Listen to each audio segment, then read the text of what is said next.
You can't walk down a sidewalk in Chicago, get hit over the head with a baseball bat from behind and say, gee, we live in a wonderful place.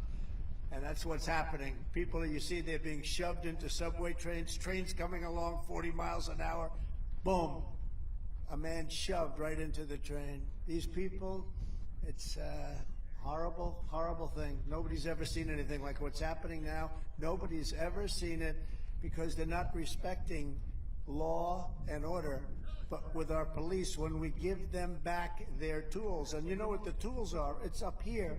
The tools is nobody can do it better than them. You'll have law and order again. You'll have respect. You have to respect the police.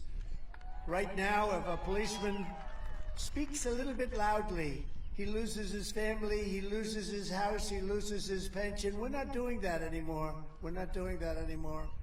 Under the radical left Democrats, the streets of our cities are ruled by bloodthirsty gangs and violent criminals.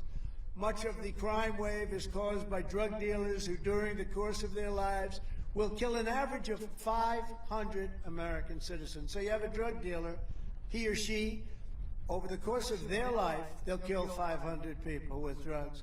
And I'm calling for the death penalty for drug dealers and human traffickers, which will, upon its passage, reduce drug distribution and crime the first day by 75%.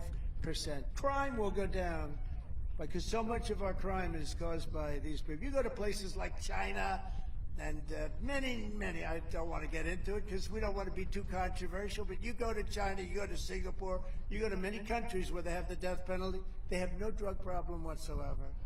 The drug dealer says, no, let's go to the United States, a much nicer way to live.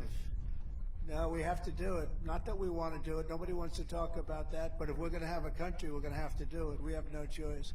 With the Republican Congress, we must also pass critical funding to hire thousands more police officers nationwide, to put violent criminals behind bars and to keep them behind bars.